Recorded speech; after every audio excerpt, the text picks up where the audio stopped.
This behind the scenes with the founder of essentially the technology that we're developing for service-based businesses.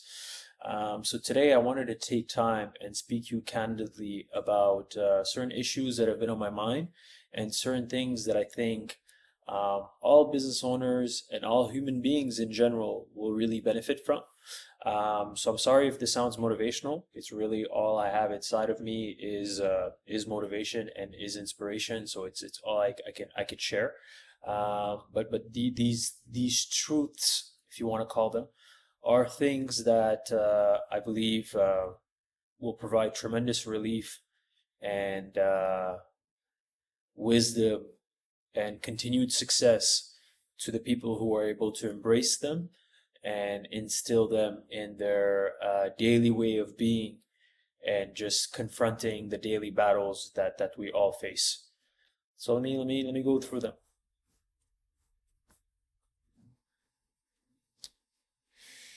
So number one is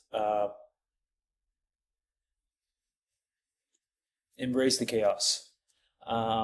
So number one is embrace the chaos. I found in my life, I was doing a lot of things and I was taking a lot of action, and I thought more action meant more results, but it's not the truth. Like I'm here to tell you more actions does not mean more results. What often means more results or different results, more results are not always guaranteed, but different results is different action. And different action is difficult for a lot of people. Like change is very, very difficult for a lot of people. So what I found is embracing the chaos means like if you're running your business and you want to grow 10x, you want to grow 100x, well, you'll have to take different action than you've been taking in the past. And that's very, very scary for a lot of people. Like they like running their regular life and what they know, and they want to stick to their comfort zone because especially in business it's such a high risk environment that why do you want to mess with a recipe that's spitting you out money and it's going well, because already that is so hard to find. So I get that. But if you do want to grow 10x 100x, what I found from my experiences is you have to jump into the chaos, you have to jump into the unknown. And in the beginning, it's gonna be holy crap, it's gonna be horrible. Like it's gonna be like you're out of control, you're super losing, you don't know what's happening. But like an ant that moves little by little in the big forest, you have to just keep going step by step by step. And days pass by and it keeps getting better and better, and you know more. So I know this sounds philosophical, and I know it's like, what does Jay mean when he says embrace the chaos? But it's really dive into whatever you want to go into deep right away, and right away feel like, oh my God, I'm drowning. I have no idea what the fuck I'm doing. And you want to feel that feeling because in there you'll start. I guess the right word is you'll start improvising, right? And you want to get your improvisation skills really, really good because every new thing you take on, every new frontier you try to cross will require some type of improvisation from you, from the environment, because the environment will be very new to you. So as much as you could prepare, you have to just throw yourself in there and then start learning as you go. It's really the best way I've found. And not only that, the embrace the chaos is like you're gonna dive into something new that you've never done before. And from there, there's going to be a lot of days you feel like a miserable failure, it's not going well. But in those times, if you have a mentality that, hey, this is normal, it's supposed to feel like shit in the beginning. It's supposed to feel like this is not for me, it's not going well, like, but you have to keep your eyes on the little bit of progress you make every day. And that will keep your spirit really confident. So number one thing is embrace the chaos. Don't feel overwhelmed of all the failures and everything bad, like because I think as a human being, if you put too much of your mind on that, you will just get discouraged. So rather just take a little bit of steps in the right direction every single day and keep your eye on that and your mind on that, and that will keep you positive and uplifted. And that will keep you moving forward.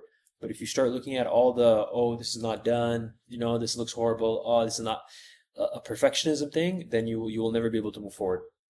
So yeah, embrace the chaos, number one. Number two, this is quite a big one too, and I don't know when I figured this out, but I think maybe a few years ago, like I figured this out, which is, and the Michael Jordan ad is the perfect example of this, is people who win the most are also the ones who have lost the most. Like Michael Jordan won so many games, he lost so many games. Same for me in my life. Like I've won a lot in business, you could say, but I've also lost a lot in business. I've won a lot of basketball games. Lost a lot of basketball games. So I think a lot of people, a lot of business owners, when I meet them, is there's a huge fear of failure. It's like I cannot fail, otherwise, like what's the point of playing the game? Like the whole point of playing the game is to win. Okay, if that's your approach to life and business, that your whole point to playing the game is to win, well, once you understand that the biggest winners are the ones who have lost the most, then you play with a I don't give a fuck attitude. Like you just play your hardest every time and you lay the results where they lay. So that gives you tremendous conviction because you're like, I'm going to win some, I'm going to lose some, but it's okay. Because overall, if you look at the records of the greatest athletes, the greatest like warriors and stuff, no one had a 100% victory rate. Like it didn't happen. No one had a 100%. Actually, Floyd Mayweather did it. Congrats, Floyd. You did it. Floyd did it. But very few people have always had a 100% victory rate. So once you embrace that it's okay to lose, then you're able to take on bigger and bigger challenges. And by taking on bigger and bigger challenges, because you're okay to lose, you become a greater and greater performer.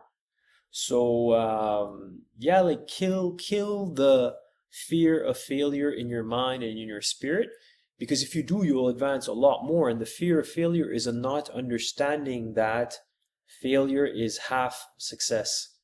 Once you comprehend that, then every failure you should be happy because it's like you're growing, you're learning, and from that you're becoming a bigger and bigger success. So I hope you're really able to contextualize that and embrace that in your mind. Um, Another one also on fear. So over researching. So I've been in a lot of team projects. I've been in a lot of business projects with colleagues, and I found that when you're relying too much on research, like when I say too much is every project requires an initial, let's get our thoughts together, let's research best practices, let's come together with a blueprint. That's fine. That's perfect. But beyond that, when you're trying to understand everything obsessively, when you're trying to have the perfect presentation, when you're trying to have anything perfectionism, you got to be careful. You got to be careful because over researching, over perfectionism is a sign that you're fearing something, is a sign that you don't trust the work that was put in. Right? I had this, for example, with all the business applications that I've built. So I built 5 to 10 industry applications that I spent years, months researching, talking with the market. Like they're really strong. They're really, really, really strong. However, every time I come to present it, I'm like super like, maybe it's not good enough. Maybe they won't like it. This is not ready yet. Like I have so many inner anxieties that come up. But that's just my fear that I'm not good enough or the work I did is not good enough. But it's useless. Like this fear is useless because you should really trust the work that was put in. The work of like the years and the months talking to business owners, the months of preparing a product that's perfect for them, the months of like doing the back and forth and getting their feedback and improving the product. Like all that is worth gold, right? Like that is real. We went to the market, we shook hands, we understood their needs, we built something specifically for them. Like all this was done to serve the market, yet inside there's a feeling of it's probably not good enough. How can we compete with the big guys? Like all these fears is bullshit. It's pure garbage.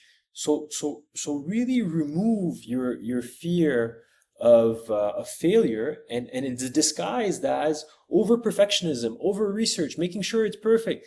It's bullshit, man. Like you've already done a great job. Present it and be proud of your work. whatever you've been working on, whatever, hey, this is where I stand, like I put in the best amount of effort I could. If I'm a 70, I'm a 70. If I'm an 80, I'm an 80. If I'm a 90, I'm a 90. Whatever I am on 100, I am. But stand by it. Don't keep seeking over perfectionism and thinking that you're doing it because, for whatever reason you're giving it.